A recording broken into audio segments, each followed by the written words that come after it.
Ei.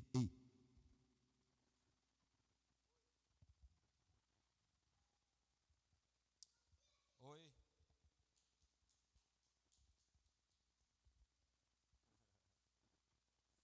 Em meio a.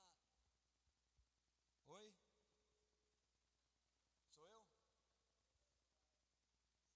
Em meio a todas as perguntas que nos fazem, há uma pergunta que nós teremos que responder: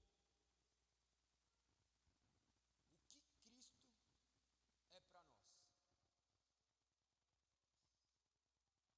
Isso invariavelmente vai mudando no sentido de profundidade. Mas se você não conseguir compreender o básico, que Cristo é Deus, que você não poderia salvar sozinho, então Deus enviou o seu Filho unigênito para morrer por você, por mim, pelos nossos pecados, talvez você não tenha conhecido a Cristo. Nós seremos salvos unicamente pela graça, mediante a fé em Cristo Jesus. Cada vez mais nós temos nos perdido diante disso. Nós, por vezes, não conseguimos explicar para os nossos filhos o que é Cristo. Se perguntar agora, quem é Jesus Cristo para o seu filho, será que ele vai conseguir responder, ou ele vai estar com o celular na mão e vai pensar que seria qualquer coisa? Será que o seu filho conseguiria responder, conseguiria ter a percepção do que é Cristo? Cada vez mais eles terão entretenimento, cada vez mais eles terão coisas que vão deturpar o que é Cristo. Nós acabamos de ver recentemente um homem que saiu vestido de Cristo, pegando na mão das pessoas choravam, pessoas se emocionavam, como se aquilo fosse um objeto de evangelização. Cristo pode te visitar pessoalmente, mas se Ele não penetrar o seu coração, se Ele não exercer uma mudança mediante o poder que há na sua palavra, se seu espírito não mudar e te trazer a percepção de quem Ele é, você não teve encontro com ninguém. Algumas pessoas vão até Cristo por causa das suas necessidades. Algumas pessoas se achegam até Cristo por causa da conveniência. Algumas pessoas se achegam até Cristo porque não encontram outra alternativa para sanar a sua dor. Até aí dá a impressão que é louvável, eu estou indo ali por um momento de dor. Se você está indo para apagar a sua dor, se você está indo buscar simplesmente um lugar que amenize a sua dor, você talvez não está buscando Cristo, você está buscando uma salvação para a sua dor. No final, você está simplesmente olhando para você e não repousando as suas esperanças, a sua suficiência em Cristo Jesus. Isso é complexo, porque no final das contas nós queremos que nossas dores sumam, nós queremos que nossos problemas sejam resolvidos, nós queremos que a nossa família seja restaurada, que as bênçãos nos sejam concedidas. Mas dificilmente nós falamos que queremos a Cristo. Nós falamos sobre amar Deus sobre todas as coisas, inclui Cristo. Nós poderíamos fazer milhares de coisas aqui, do qual a razão não seria Cristo. A única razão para nos reunirmos é Cristo. O que é Cristo? O que significa Cristo? Nós sabemos, nós escutamos falar toda vez Cristo. O que é Cristo? Cristo significa ungido. No Antigo Testamento chamava de Messias. Depois, para a versão grega, vem de Cristos mesmo. Cristo, ungido. Ungido por Deus. Será que nós entendemos que Jesus é aquele ungido por Deus? Daqui a pouco tem a Páscoa, todo mundo comprou um monte de ovinho de Páscoa, não se lembra do que se trata, não se pergunta do que realmente é, mas todos querem a Páscoa. A Páscoa todos querem os presentes, todos querem os ovos de Páscoa, mas será se nós queremos a Cristo? Será que nós explicamos para os nossos filhos o que é Cristo? A nossa função é explicar. Se eles vão entender ou não, é orando a Deus. Mas eles não vão aprender mediante aquilo que nós falamos, eles vão aprender mediante aquilo que nós vivemos. Vai chegar um momento que as nossas ações falarão mais do que nossas palavras. Talvez elas já falem. Nossos filhos possuem certas necessidades e nós teremos que supri-las. Mas nenhuma necessidade é maior do que explicarmos para ele quem é Cristo.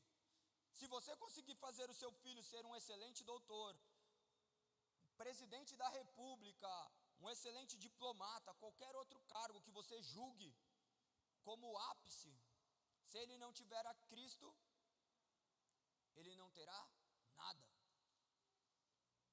Como faremos isso? Explicando o que é Cristo, mostrando que todos os dias nós abandonamos a nós mesmos, mostrando que todo dia nós tomamos nossas cruzes e caminhamos, deixando tudo para trás.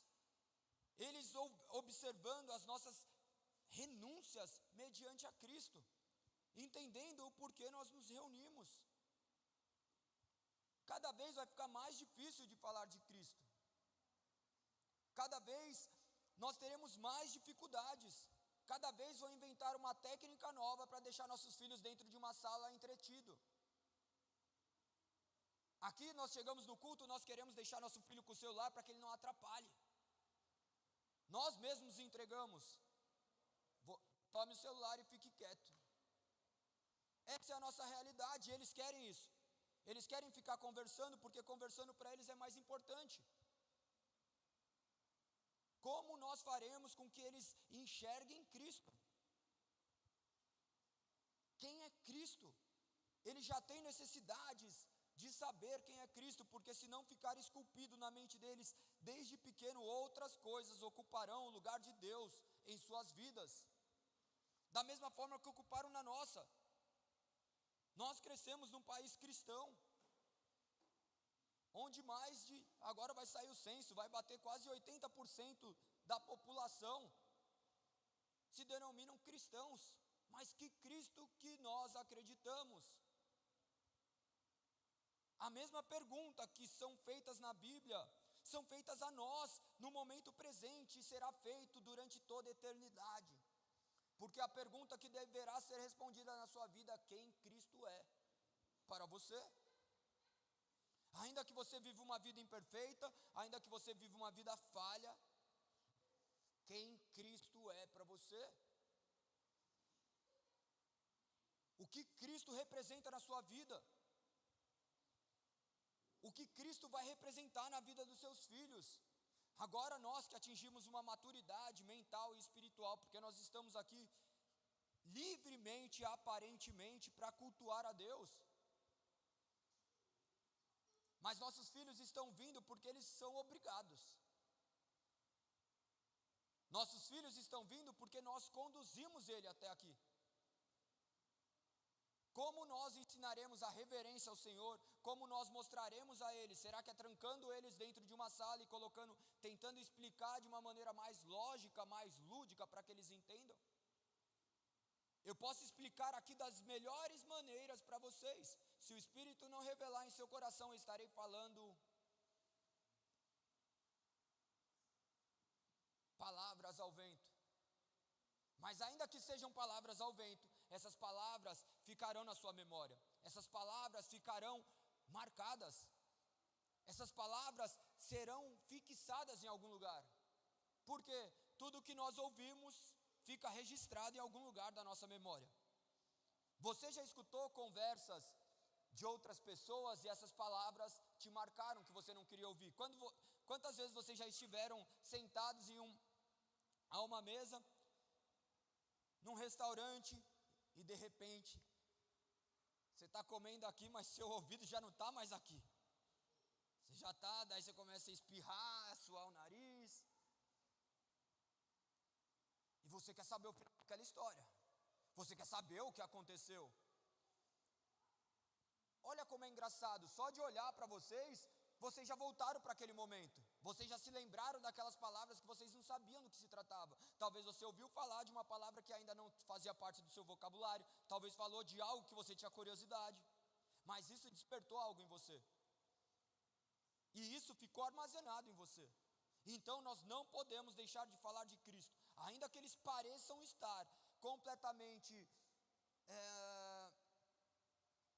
dispersos, o Espírito está trabalhando neles. Fala que eles vão ganhar chocolate agora, que o tio vai entregar aqui. Você vai ver que daqui a pouquinho está todo mundo aqui. Aqueles que estão prestando atenção podem vir pegar daí seu ovinho de Páscoa. Daí nós começamos a fazer o quê?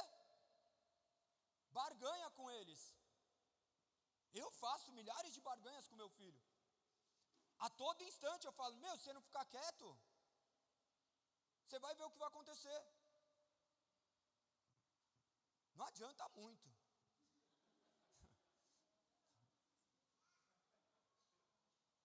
Mas nós precisamos fazer isso.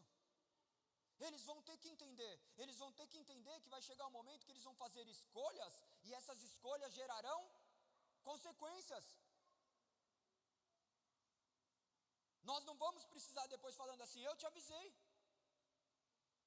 Essas palavras ficarão fixadas na mente deles, assim como ficam nas nossas. Quantas palavras nossos pais disseram para nós e fala assim, eu te avisei. Quantos de nós, ainda que incrédulos, os pais foram usados por Deus para trazer palavras justamente sobre quem era Cristo, ainda que de uma maneira deturpada, ainda que completamente contrária, mas Cristo foi apresentado a nós. Ainda que seu pai fosse um alcoólatra, ainda que seu pai fosse um adúltero, ainda que seu pai fosse um mentiroso, ainda que fosse qualquer coisa, você vai ver que todos os momentos de dificuldade, seja seu pai, seja sua mãe, seja alguém, você recebeu uma palavra de Deus. Principalmente na hora que você está passando um veneno. Fica aí tranquilão, você não quer me ouvir? Você vai ver na hora que doer. Essa é a palavra de evangelização que usamos no Brasil. E essa talvez seja a palavra que nós estamos usando com os nossos filhos. Nós não estamos explicando quem é Cristo. Nós estamos colocando medo de quem é Cristo neles. Nós estamos falando para ele, Jesus está vendo. Eu não estou vendo, mas Jesus está vendo. Daí ele faz uma paradinha errada, ninguém vê. Ele fala assim, Jesus não está me vendo. Ninguém viu? Olha aí, eu fiz.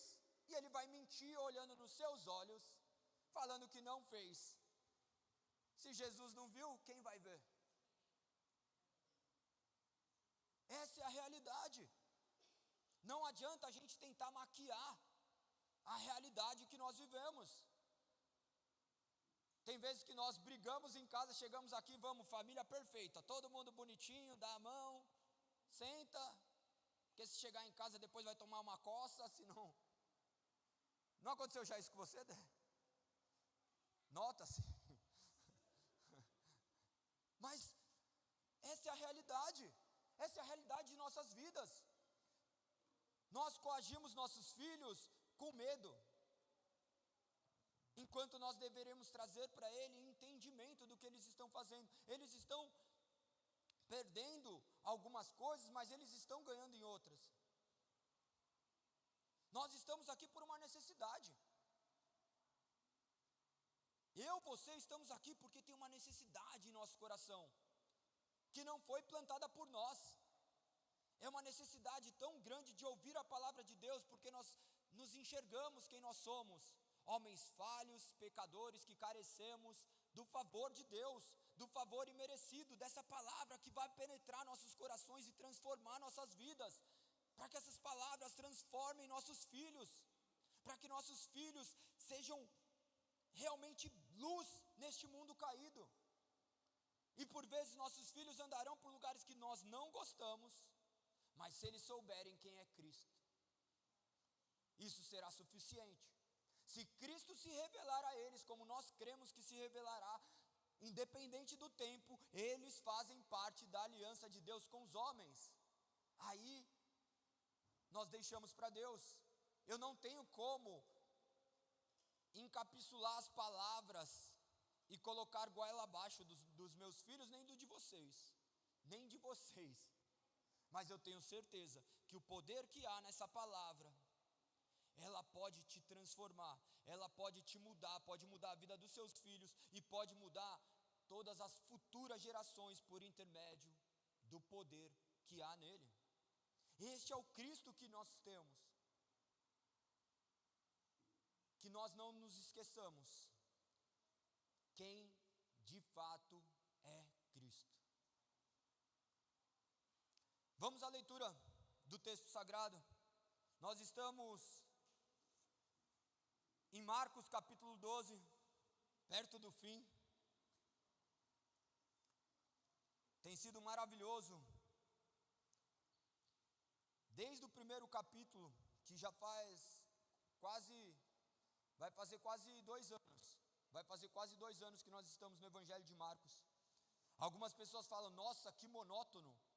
Algumas pessoas olham e falam assim, que maravilha. Eu estou tendo a oportunidade de conhecer o Evangelho, de conhecer verso a verso da palavra de Deus.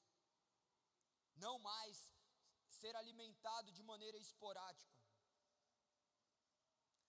O Evangelho de Marcos retrata o servo, Jesus o servo, o rei que se fez servo. Ele é muito objetivo, então tenho certeza que essas palavras serão fundamentais em suas caminhadas rumo ao destino ao qual ele traçou para nós. Vamos à leitura. Marcos capítulo 12, nós iremos ler do verso 35 ao verso 37. As crianças que sabem ler, podem abrir suas Bíblias e acompanhar também, por favor.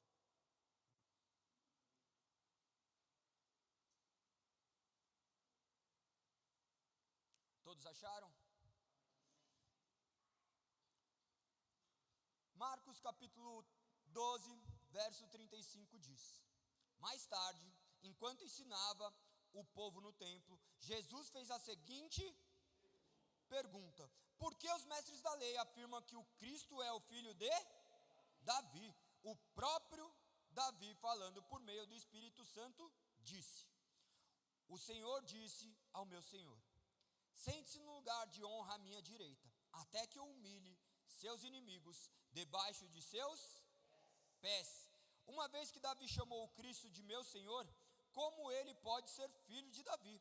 E a grande multidão o ouvia com prazer. Senhor, que nós sejamos essa grande multidão que escuta com prazer, Senhor. Que a tua palavra seja atual em nossas mentes e em nossos corações, pois sabemos que a sua palavra é invariável. Nós sabemos que a sua palavra é a verdade. Nós sabemos que não há outro caminho a não ser Cristo Jesus.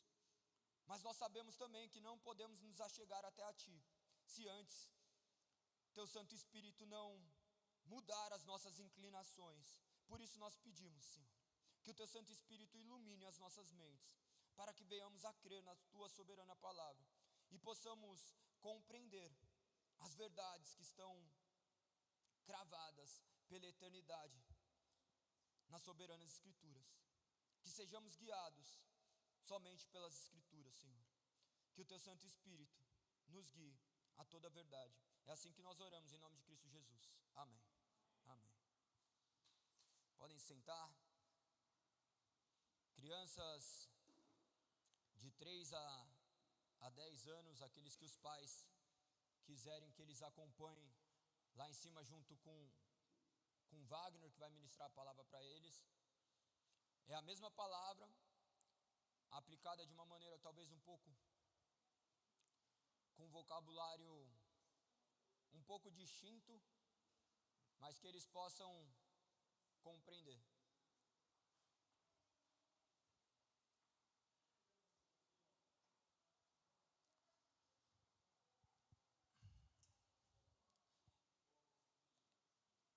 Essas divisões de idade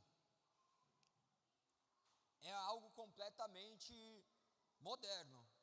devido a uma série de estudos, começaram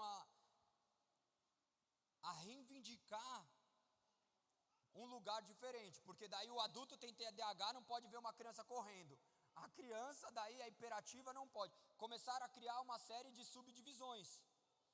Daqui a pouco nós teremos que falar, não, calma aí, estou escutando um barulho, não posso escutar barulho, não posso ouvir cadeiras, e nós teremos cultos completamente voltados para satisfazer vontades individuais e necessidades individuais, sendo que na verdade nós estamos aqui para cultuar a Deus, mediante a todas as intempéries do tempo, a todas as mutações que o tempo possa nos trazer.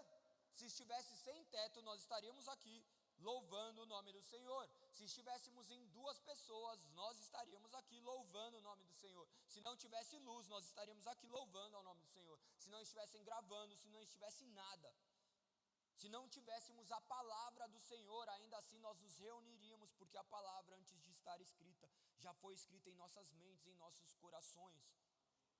Quando nós compreendermos que não é a sociedade que dita como nós serviremos a Deus, e sim a palavra de Deus que dita como nós devemos servi-lo, e crermos quem é esse Cristo, tudo será diferente.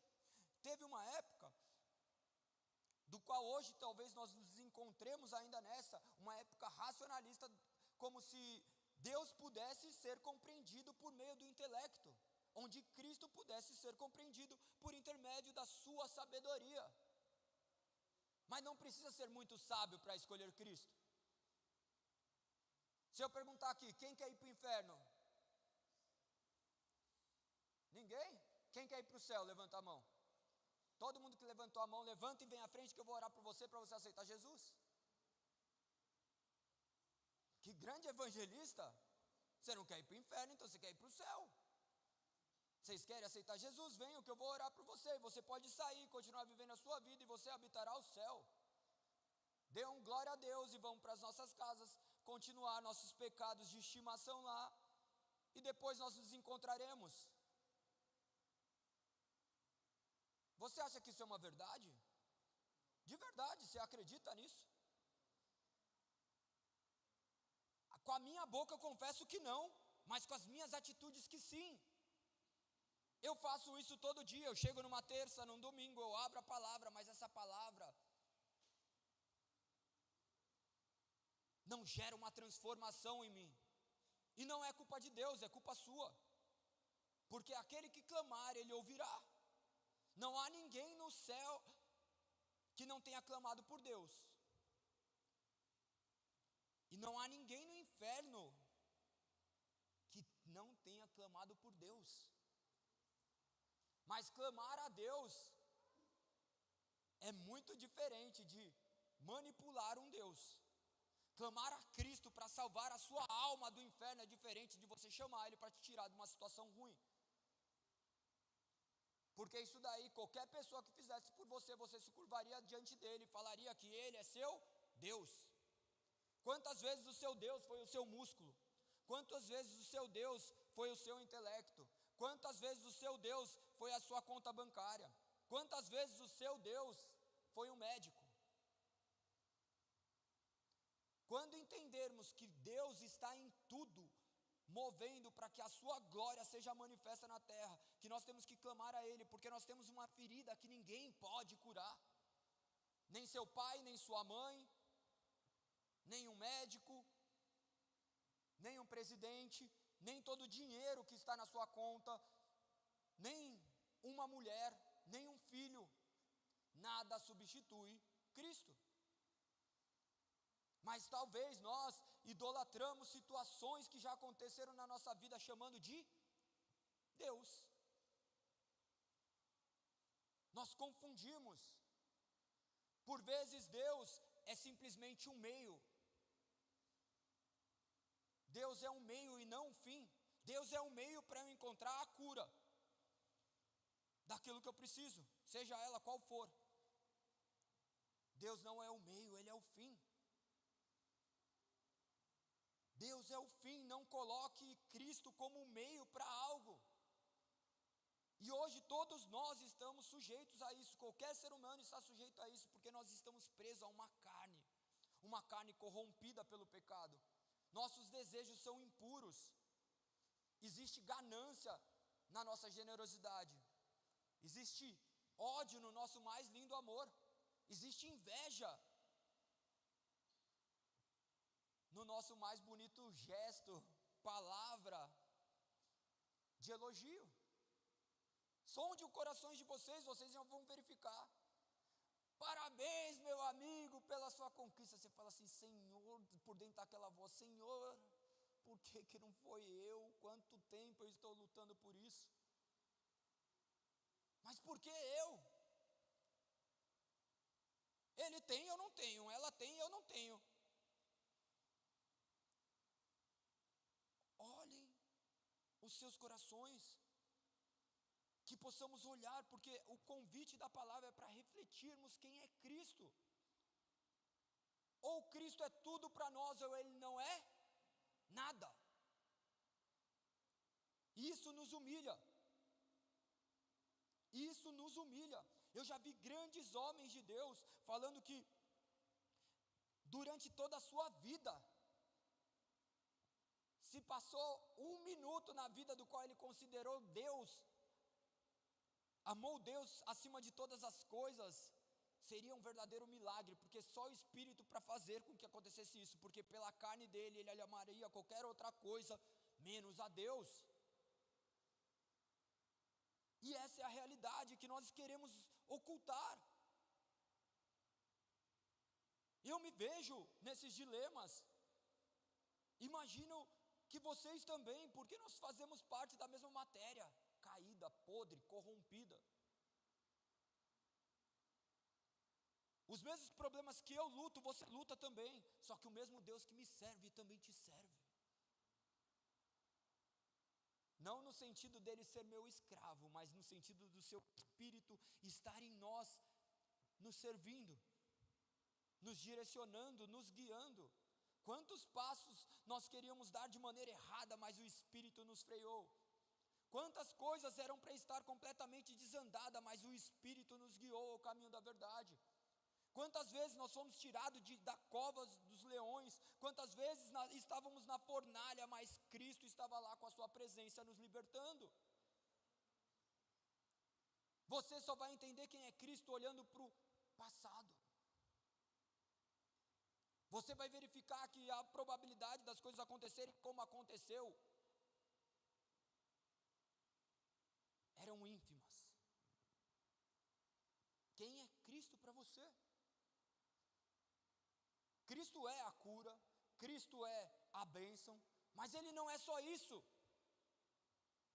Se não repousar a finalidade de Cristo como Deus vivo encarnado, para morrer pelo pecado que você não poderia pagar, você não conheceu a Cristo. Você talvez tente se salvar sozinho por intermédio daquilo que você faz, daquilo que você é. Mas se Cristo não é tudo para você, você não é nada. Eu não sou nada. Nós seremos meras poeiras cósmicas que daqui poucos anos seremos comidos pelos vermes. Estaremos com as nossas almas clamando ao inferno. Porque nós não conhecemos a Cristo. Porque nós negligenciamos a sua palavra e não escutamos as suas advertências. Ainda que estejamos com as nossas Bíblias abertas, com as nossas aparências santas. Naquele grande dia ele fala: apartai de mim, pois não vos conheço. Mas Senhor, profetizei em teu nome, curei enfermos, expulsei demônios. Apartai de mim, pois não vos conheço. O que Cristo é para você? Verso 35 diz assim: mais tarde, enquanto ensinava o povo no templo, Jesus fez a seguinte pergunta.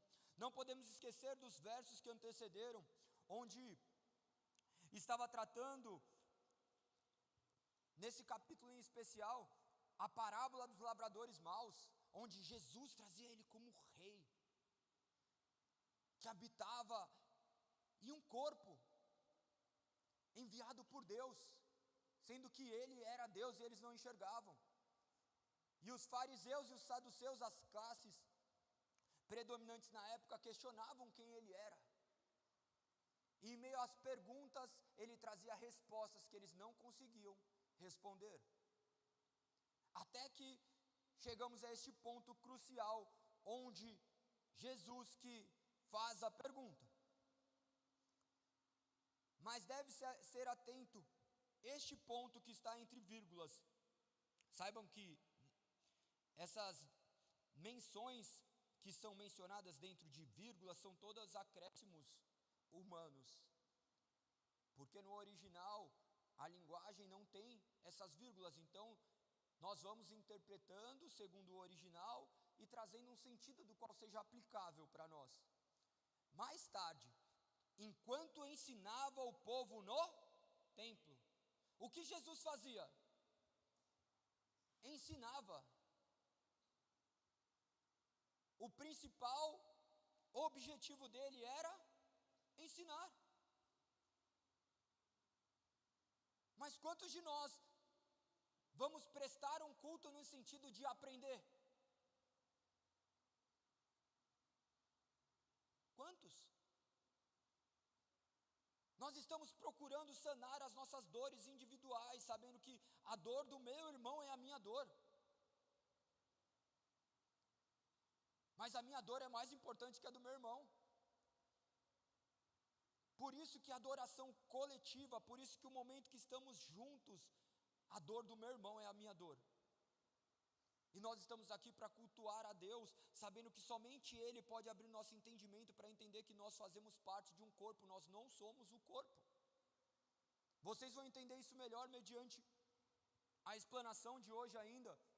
Mas observe que o que Jesus, durante todo o tempo que ele passava ensinando, trazendo a mensagem de cura, de salvação, de restauração, por intermédio do arrependimento.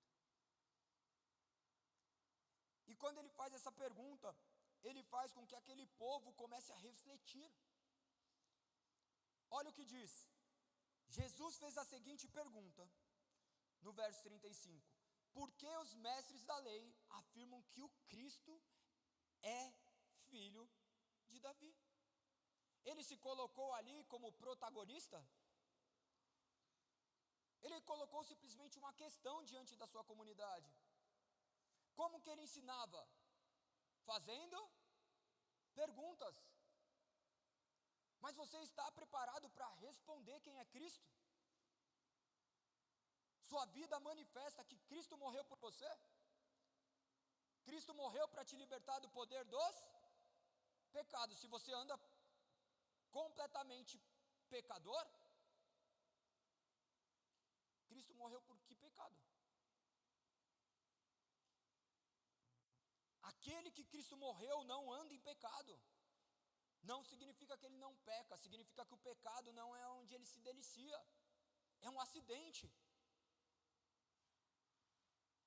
Quando ele pergunta para aqueles mestres acerca da lei, ele estava apontando para o passado. Deixa eu ver se vocês entenderam o que foi escrito. Mas você concorda que o passado foi presente ou não? Para nós entendermos a palavra, nós temos que entender que o passado já foi presente. Quando eu disse para vocês que quer entender Cristo, olhe para a sua vida no passado, porque o passado um dia foi presente. E o presente é um fragmento de segundo. Alguns filósofos se atrevem a dizer que só existe um tempo que é o presente. Quando ele aponta para o passado, ele aponta para a lei do qual eles se debruçavam e ficavam mergulhados nela. Quando os mestres perguntavam, Cristo é filho de Davi? Eles esperavam que se cumprisse de maneira literal. Eles esperavam que iria chegar um revolucionário político, um homem do qual traria uma revolução política. Eles se viam aprisionados pelo governo da época, o governo romano, e eles queriam uma solução. Aqueles homens, embora não enxergassem, eles estavam completamente diante da toda a palavra se manifesta, porque eles estavam presos a si mesmos, buscando o Deus que eles gostariam de ver, não o Deus que é. Será que nós não estamos buscando o Deus que nós gostaríamos, não aquele que é? Ele é. O único que tem essa prerrogativa de dizer que é Deus. Nós não podemos conjugar dessa forma. Eu sou. Quantas vezes nós já falamos, eu sou assim? Você não é assim, você está assim. Se Deus quiser, Ele te transforma no que Ele quiser. Nós estamos. Quem anda mais perto de mim sabe, quando fala alguma parada assim para mim, eu sou assim. Não, você está assim. Ainda que você queira convencer que você é assim. Você não é nada, nós somos criaturas nas mãos do grande oleiro, do qual Ele está nos moldando por intermédio da sua palavra. Só que a sua palavra tem que estar no momento presente para nós. Nós não podemos nos apegar com a palavra somente do passado, porque a salvação de Deus não é sobre o passado, é para o presente, e amanhã também para o futuro, mas na hora que chegarmos lá, será o nosso presente, esse presente que dura quase nada. Quando eu falei presente, ele já não é mais presente, já virou passado. As dores que ficaram no passado, Cristo curará. As dores que virão no futuro, Cristo estará ao seu lado. Essa é a palavra. Ele estava apontando para aquele que haveria de vir. Esses mestres da lei apontavam para um texto. Olha o que dizia no verso 36.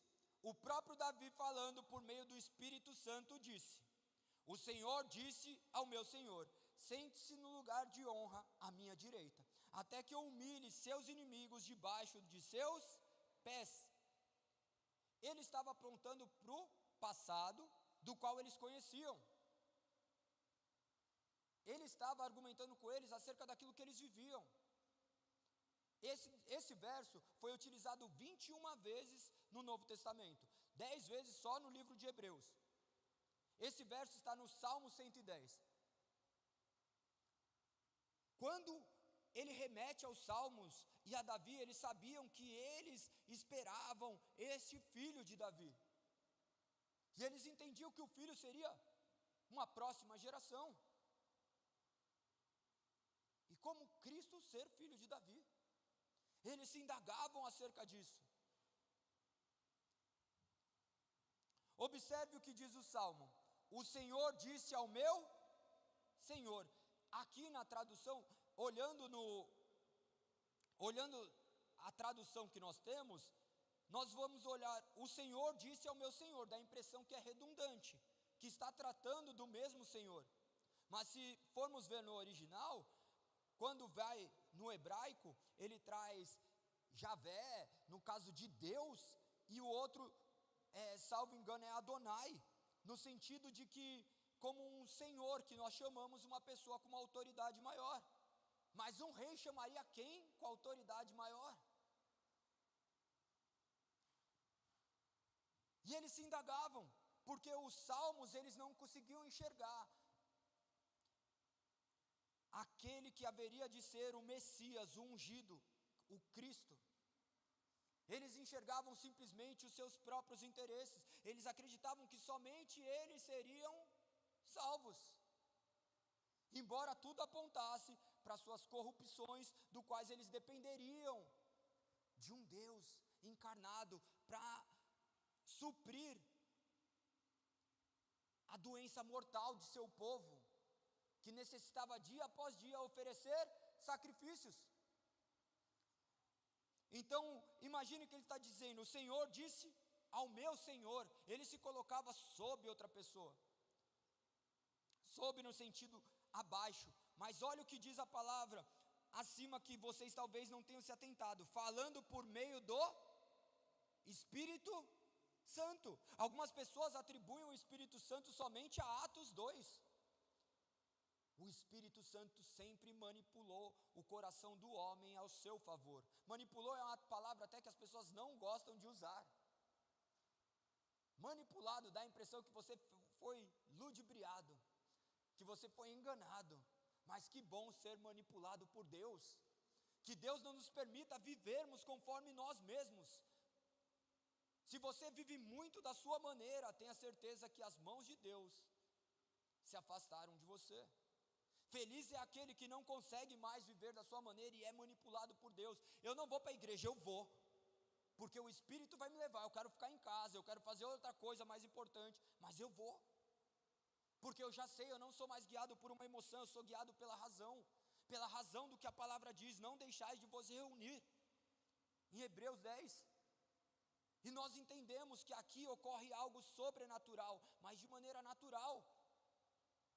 Mas vocês querem uma fumaça, puf, super saiyajin aparece, já era aí. Você fala, nossa mano, aí sim, agora acreditei. Porque essas palavras por vezes são palavras mortas para muitos corações. Essa palavra nunca trouxe vida. Essa palavra, pelo contrário, faz conforme a palavra diz, cheiro de vida para vida e cheiro de morte para morte. Daí você sai, vive a mesma vida lá fora, e quando você vive a mesma vida lá fora, você se depara com essa morte. Você se depara com o ambiente destrutivo do qual você também é um dos principais atores que existem nesse cenário, ao qual Deus está te alertando para que você se arrependa. Continuando, o verso 36 diz: sente-se no lugar de honra à minha direita. O Senhor disse ao meu Senhor: sente-se no lugar de honra à minha direita. No credo, quando nós confessamos o credo, falamos que Cristo está onde? À direita. Até que eu humilhe seus inimigos debaixo de seus. Até que eu humilhe. Eu quem? Quem humilha os inimigos? Mas quem acha que humilha os inimigos? Eu humilho meus inimigos. Você vai ver. Quem não me apoiou na prova? Como que é? Graças a Deus eu não sei essas paradas, mano. Você sabe, mano.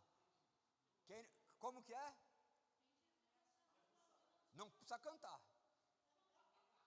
Vai, como que é? Como que é? Como que é?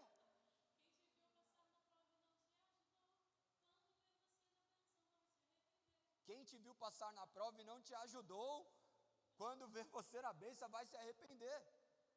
Tá vendo? Falou que eu não dava para nada, agora, tá vendo? Conquistei tudo, e aí, quem eu sou? Lógico que nada é concedido sem o favor de Deus, mas o problema é quando o homem se arroga dessa força. Quem estava domingo, eu falei justamente sobre isso, do trilho, do homem preso. Nós somos esses homens caídos, contaminados, onde nós queremos a glória para nós mesmos, mas Cristo não divide a sua glória com ninguém. Deus não divide sua glória com ninguém. É tudo dele, por intermédio dele, para ele. Ele que efetua em mim o querer e o realizar. É por meio dele que nós existimos e nos movemos. É o que a palavra diz. Mas se eu não tenho sido movido por Cristo, eu tenho sido movido por quem? Se minhas atitudes não manifestam um Deus que nós servimos, quem é manifesto? Não podemos acreditar que todos que estão aqui habitarão o reino de Deus. Somente aqueles que creem. Agora, como que você vai saber se crê ou não? Daí as pessoas ficam espiritualizando. Eu não sou juiz. Daí você vê o cara vivendo uma vida errada todo dia, você não alerta ele que ele está caminhando para o inferno. Mas eu creio em Cristo. Mas que Cristo que você crê? Observe, sente-se no lugar de honra à minha direita, até que eu humilhe seus inimigos debaixo de seus pés. Isso era Deus, manifestando que o Messias haveria de vir aqui e sofrer por nós, sofrendo calado, sabendo que a sua segurança não estava na sua própria força, ele deixava nas mãos de Deus. Quem estava ao seu redor, quando ele estava tomando chibatadas, quando ele oferecia a outra face, quando ele curou a orelha de Malcolm? Irmão, você vê um cara que ramelou com você e um amigo arrancar a orelha, você fala, valeu, porque não tirou a cabeça? Ele pega a orelha e... Esses somos nós. Nós não somos muito diferentes desses homens. Nós lemos a palavra sem profundidade, sem entendimento, sabendo que Cristo está revelado na palavra de Gênesis, Apocalipse, que tudo é sobre Ele. Mas nós queremos até que humilhe seus inimigos debaixo dos seus pés, achando que Ele vai humilhar os nossos inimigos, quando na verdade os nossos inimigos são nossos melhores amigos. Nossos inimigos, nossos contratempos, às vezes são providências às vezes não, sempre são providências de Deus para moldar nossos caráteres, para ver quem nós somos verdadeiramente. Quantas coisas horríveis acontecem na nossa vida que nós falamos assim, Senhor, glória a Deus por você ter colocado aquele contratempo na minha vida, porque se não fosse aquele contratempo, hoje eu não estaria no lugar que eu estou. É Deus sempre aperfeiçoando a sua vida para que você se torne mais parecido com Cristo, isto é, se você crê no Cristo. Verso 37 diz assim, uma vez que Davi chamou o Cristo de meu Senhor, como ele pode ser filho de Davi? Vocês viram que esse raciocínio que eu já tinha mencionado para vocês já tinham lido, mas vocês não tinham aplicado a isso. Essas palavras são palavras de Jesus. Uma vez que Davi chamou o Cristo de meu Senhor, como ele pode ser filho de Davi? Ele estava falando, estou aqui, eu sou o Senhor de Davi. Ainda que filho, ainda que a gente não compreenda devido ao contexto que nós estamos, porque filho se só chama de filho, mas você não entende que é uma geração, do qual era uma linhagem de Davi. Observe que Cristo sabia como confrontá-los, como questionar a maneira como eles estavam vivendo. Só que aqueles homens não imaginavam esse homem 100% homem, 100% Deus. Por vezes Cristo para nós também não é um homem. Por vezes Cristo é simplesmente um poder espiritual. Nós não enxergamos Cristo como redentor e justificador de nossos pecados.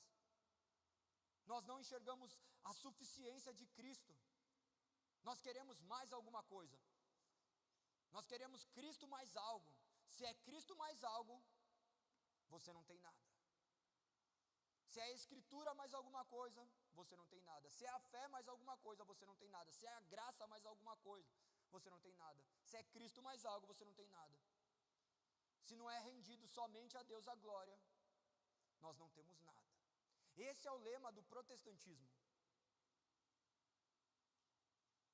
Somente as Escrituras, somente a fé, somente a graça, somente a Cristo, somente a Deus a glória. 5 conceitos básicos que nós deixamos passar. Se entendermos esses 5 conceitos, acabou. Porque nós seremos direcionados pela sua palavra a toda a verdade que tem que ser nos revelada. Não por homens, não por bocas humanas, mas pelo Espírito Santo de Deus, como foi revelado pelo Espírito Santo de Deus a Pedro, do qual vocês poderão ver com seus próprios olhos, que está em Mateus 16. Estão entendendo? Diz amém.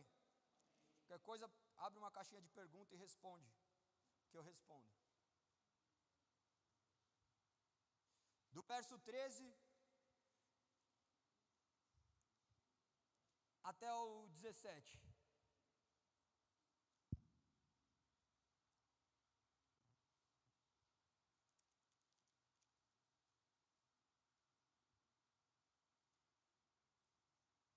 Olha que contraste fantástico. Acharam? Diz amém. Ele estava falando ali com o povo que estava onde? Na sinagoga. Ele estava ensinando o povo. Ele estava perguntando quem ele era. De certa forma, ele estava perguntando se eles estavam reconhecendo que ele era Cristo. Porque aquele que confessar será salvo. Agora, nesse texto, vocês vão observar que ele está perguntando para o seu povo, para aqueles que andavam e caminhavam com ele. E caminhar com ele não é mérito nenhum não, viu? Judas andou e caminhou com ele, comeu com ele. É viver com ele. Caminhar é diferente de viver. Você pode ter um brochezinho de crente do ano, mas Cristo sabe quem você é, e não é a gente falando para os nossos filhos. Olha o que diz no verso 13. Quando Jesus chegou à região de Cesareia de Filipe, perguntou a seus discípulos: quem as pessoas dizem que o Filho do Homem, filho de Davi, filho do homem? Vocês verificam que ele aborda cada povo de uma maneira diferente, mas com a mesma essência. No verso 14 diz assim: eles responderam: alguns dizem que o Senhor é João Batista, outros que é Elias, e outros ainda que é Jeremias ou um dos profetas. Essas respostas eles ouviam a todo tempo. Existia sempre uma grande multidão em torno de Cristo. Mas quando a palavra dele começou a ser dura, todo mundo correu. Porque eles não queriam um Cristo. Eles estavam olhando somente para eles não estavam para o Cristo da palavra, eles não queriam a palavra. Eles queriam um Salvador, não um Senhor. Continuando. E vocês, perguntou eles, quem vocês dizem que eu? E aí? Não é só para você ler, é para você responder. É muito fácil ler. Agora responda quem é. Quem você diz que Cristo é na sua vida? A sua vida manifesta o Cristo que você diz servir? A nossa vida manifesta o Cristo que nós dizemos servir?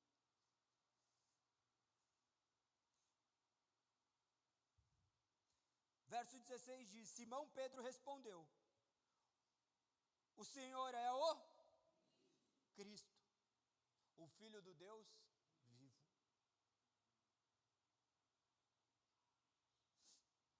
Será que algum dia nós conseguiremos responder que não por intermédio somente de palavras vazias, pois a própria palavra diz que vocês me louvam com as suas bocas, mas seus corações estão longe de mim. É muito fácil a gente erguer a voz na hora de louvar, mas é difícil sair daqui e viver. Se a gente consegue louvar aqui de mãos abertas, levantadas, chorando, esperneando, mas a gente não vive lá fora, a gente vive um teatro. A hipocrisia não é um privilégio do cristão, muito pelo contrário, tá? Porque o cristão, lógico que existem cristãos hipócritas, mas não são todos os cristãos que são hipócritas. Porque a primeira causa para você se tornar um cristão é você se declarar pecador. Quer fazer parte do clube? Assuma o título de pecador. De que talvez você ainda não conhece a Cristo e hoje talvez seja seu encontro com Cristo. O encontro do qual a sua vida jamais será a mesma. Do qual você não levantou mais a mão porque você tem medo de ir para o inferno. E sim porque você quer ser servo deste Deus Altíssimo. Porque você não quer viver mais a vida que você vivia no passado. Porque você vai deixar tudo para trás.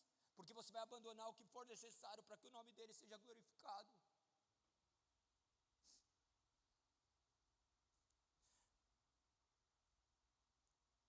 O Senhor é Cristo, o Filho do Deus vivo.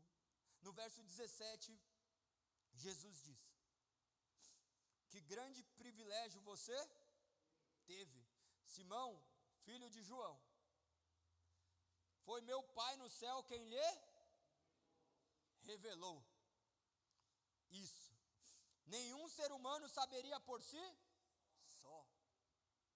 Você não vai conhecer Cristo por intermédio da sua intelectualidade. Você vai conhecer Cristo na hora que a voz de Deus ecoar dentro da sua mente, te colocando de joelhos diante de quem tu és, até que você se arrependa e crê. Como foi feito em Atos 2.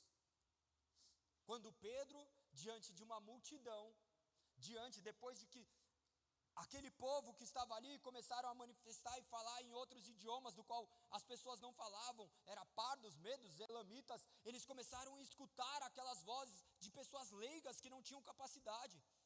Um falava problema, daí já estava falando em outro idioma.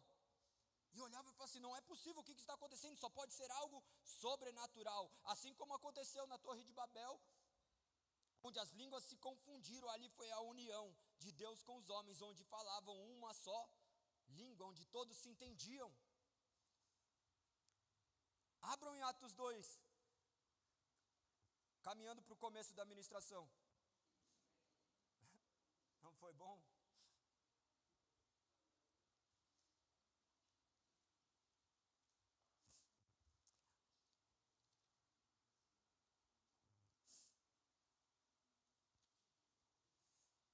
Verso 22. Vocês vão conseguir enxergar tudo aquilo que Cristo estava dizendo antes de ser crucificado e morrer por você e por mim. Lembre-se, a história, quando ela se torna passado, ela se torna somente um fragmento. Ainda que isso seja difícil a gente olhar com o olhar humano, para Deus existe presente, passado e futuro? Ele simplesmente é. A concepção de presente, passado e futuro é somente uma concepção humana, para que a gente possa se relacionar no tempo. Mas agora, aquele que está em Cristo, nós já estamos na eternidade perante Deus, porque aquele que prometeu irá cumprir. Então minha confiança está em Deus. Observem essa ministração de Pedro. Acharam? Olha o que diz: povo de Israel, escute. Deus aprovou publicamente Jesus, o Nazareno. Ele estava falando para aquele povo de maneira que eles compreendiam do que ele estava falando. Eles sabiam, eles conheciam as escrituras que falava justamente do Nazareno. Olha o que diz: ao realizar milagres, maravilhas e sinais por meio dele, como vocês sabem, ele foi entregue conforme o plano pré-estabelecido por Deus e seu conhecimento prévio daquilo que aconteceria. Foi um acidente Cristo ser crucificado? Às vezes nós olhamos dessa forma, nossa, que acidente. Não foi um acidente, foi o plano pré-estabelecido por Deus para resgatar pecadores imundos que jamais conseguiria se chegar até Ele se não fosse por poder e persuasão do Espírito Santo. Você não estaria aqui se não fosse o Espírito Santo. Ainda que por motivos errados, ainda que por motivações erradas, é o próprio Espírito confrontando a sua própria vida para que você seja transformado, para que você seja liberto de si mesmo e seja guiado somente pelo Espírito. Observe que no verso 22 ainda fala que Deus aprovou publicamente ao realizar milagres, maravilhas e sinais por meio dele. Ele curou enfermos, ele levantou defuntos, ele multiplicou alimentos. Ele é Deus e ele faz quando ele quiser. Agora homens querem deter esses mesmos poderes para trazer glórias para si mesmos. Ele estava falando, se todos os outros fizeram, eram falsos, eram impostores, mas esse que fez foi aprovado por Deus, pois ele é Cristo, o ungido de Deus. Ele foi entregue conforme o plano pré-estabelecido por Deus e seu conhecimento prévio daquilo que aconteceria. O conhecimento prévio daquilo que aconteceria é entregar o seu filho. Morrer por um homem bom, todo mundo morreria. Morrer pelo seu filho, você morreria.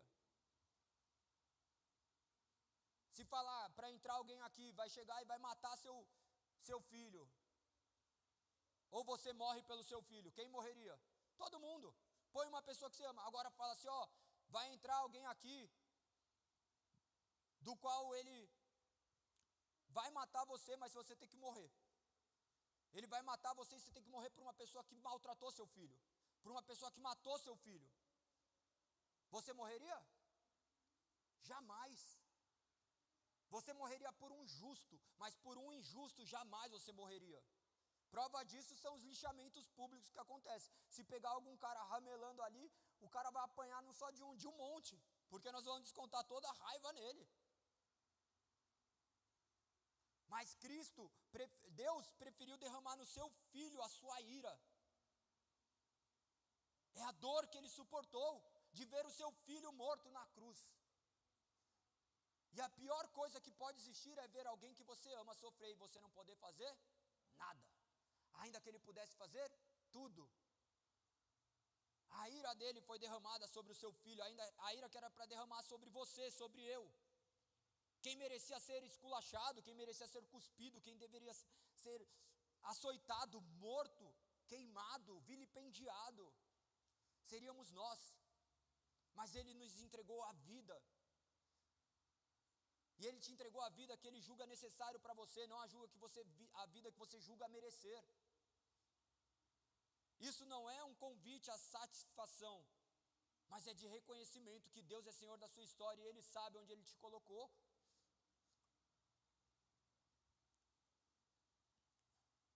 Continuando, no verso 23, a próxima sentença diz assim, ó, com a ajuda de gentios que desconheciam a lei, vocês o pregaram na cruz e Você já parou que você matou Cristo? Que você é um assassino? Que eu sou um assassino?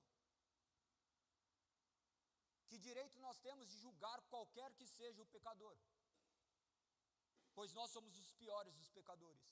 Um grande homem de Deus disse, se você não é o pecador que você conhece, o pior pecador que você conhece, você não se conhece o suficiente. Porque é muito fácil a gente falar que o outro fez por quando você não vestiu os sapatos dele. Que talvez você faria as mesmas coisas. E que Deus teve misericórdia da sua vida e teve da minha. Com a ajuda de gentios que desconheciam a lei, vocês o pregaram na cruz e o mataram. Não tem nenhum santo que pisou na terra. Todos somos culpados.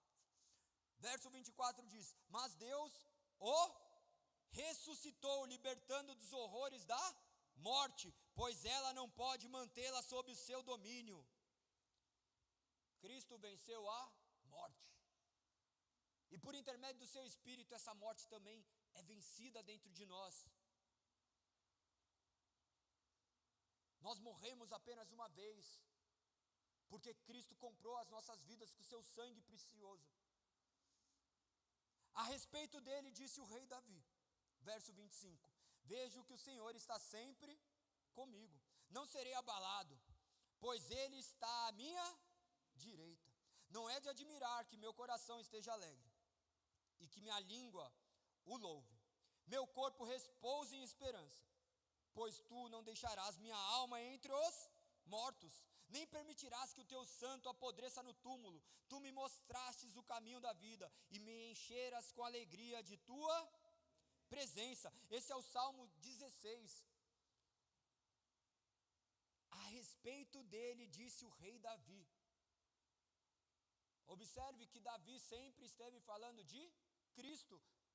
Manifesta o poder do Espírito Santo. E esse mesmo Espírito Santo é o que diz para nós, neste momento, e todos os dias de nossas vidas, enquanto lermos essas palavras, nós podemos crer que essa palavra se cumprirá.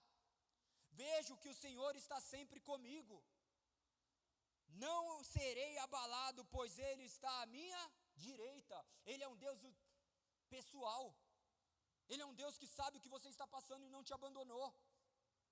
Não é de admirar que meu coração esteja alegre, que minha língua o louve. Meu corpo repousa em esperança. Nós podemos deduzir duas coisas: que aquele que Cristo está do lado o louva. Aquele que Cristo está do lado tem o quê? Esperança. Mas a esperança não é a esperar de não acontecer, é a esperança na certeza de que vai acontecer, porque aquele que prometeu é fiel para cumprir. Olha o que diz: pois tu não deixarás minha alma entre os mortos. Nós não temos medo da morte. Na Rússia acabaram de entrar e matar um monte de gente. Você acha que Deus não sabe o que está acontecendo? Você acha que alguma vida aqui que for ceifada, que estiver em Cristo, não estará repousando ao seu lado? Pois no mesmo instante que seus olhos se fechar para o momento presente, se abrirá os olhos para a eternidade, e a primeira coisa que verá será o semblante, a glória majestosa de Cristo.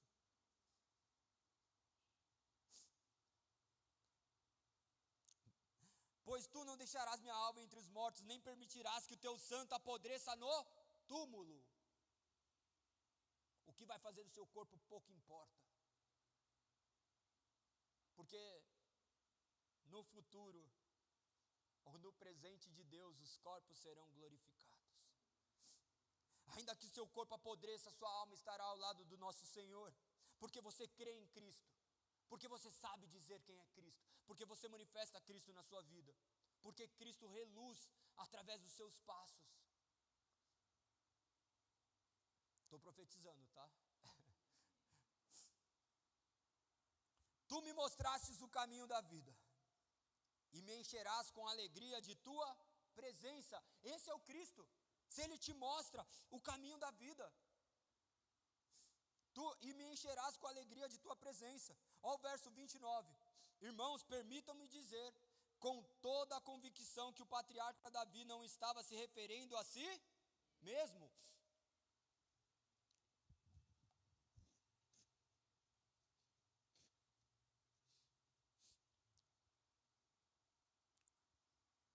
Pedro fazendo uma interpretação de tudo que já havia sido dito nas Escrituras. Ele estava apontando com toda certeza. Então, isso não é uma mera criação que o galego olhou e falou assim: Salmo 110, está se referindo a Cristo. Não, é o próprio Pedro. Aquele ao qual ele não foi revelado pela carne, mas mediante o poder do Espírito, está dizendo, conduzido pelo Espírito, não falando da sua própria vontade, mas antes iluminado por este Espírito. Irmãos, permitam-me dizer com toda a convicção que o patriarca Davi não estava se referindo a si mesmo, pois ele morreu e foi sepultado, e seu túmulo ainda está aqui entre nós. Verso 30. Mas ele era profeta e sabia que Deus havia prometido, sob juramento, que um de seus descendentes se sentaria em seu trono. Davi estava olhando para o futuro e falando da ressurreição do Cristo, que não foi deixado entre os mortos, nem seu corpo apodreceu no túmulo. É maravilhoso isso. Esse é o Evangelho. Ele não pregou, venha que você será abençoado. Ele assim, venha e morra diante do altar de Cristo que você viverá para a eternidade. Venha, negue-se a si mesmo.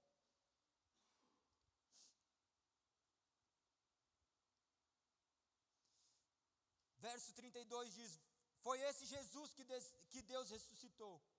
E todos nós somos testemunhas disso. Ele foi exaltado ao lugar de honra à direita de Deus. E todos nós somos testemunhas disso. Nós somos testemunhas de Cristo? Testemunha de Cristo não é você sair daqui e falar para os outros que Jesus te ama. Será que você consegue manifestar seu amor pelas pessoas que estão lá fora? Será que você consegue manifestar amor pelas pessoas que te ferem? Será que você consegue manter calma mediante os momentos de dificuldade? Será que você oferece a outra face?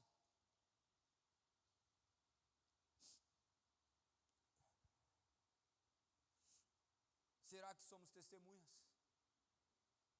Nossa vida é um grande testemunho. Verso 33 diz, ele foi exaltado ao lugar de honra à direita de Deus, conforme havia prometido.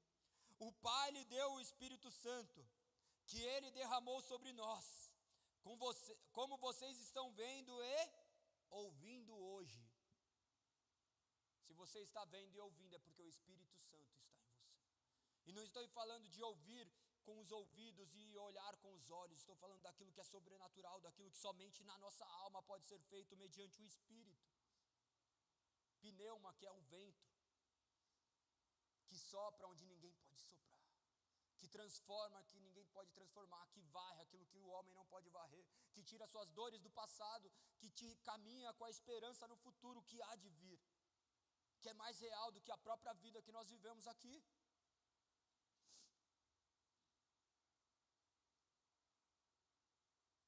E conforme havia prometido, o Pai lhe deu o Espírito Santo, que Ele derramou sobre nós, como vocês estão vendo e ouvindo hoje. Pois Davi não subiu ao céu, e no entanto disse: o Senhor disse ao meu Senhor: sente-se no lugar de honra à minha direita, até que humilhe seus inimigos e ponha-os debaixo de seus pés. Portanto, saibam com certeza todos em Israel que a esse Jesus que vocês crucificaram, Deus fez Senhor e Cristo. Quem matou o Cristo? Nós. Ao mesmo tempo que foi Deus. Porque se Ele quisesse, de nada disso precisaria ser feito.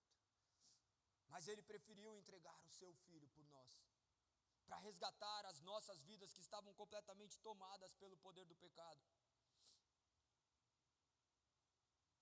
Deus fez Senhor e Cristo.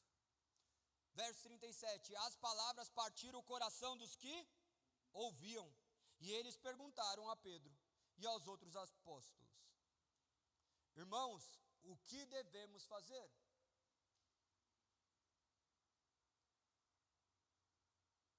Se você não conseguiu responder o que é Cristo na sua vida, você tem que voltar e responder essa pergunta primeiro. Ou fazer essa pergunta primeiro. E a resposta é dada mediante o poder que há na palavra. Pedro respondeu: vocês devem se arrepender para o perdão de seus pecados, e cada um deve ser batizado em nome de Jesus Cristo. Então receberão a dádiva do Espírito Santo. Essa promessa é para vocês, seus filhos, e para os que estão longe, isto é, para todos que forem chamados pelo Senhor nosso Deus. Pedro continuou a pregar, advertindo com insistência a seus ouvintes: salve-se desta geração corrompida. Essa era a mensagem do Senhor para hoje.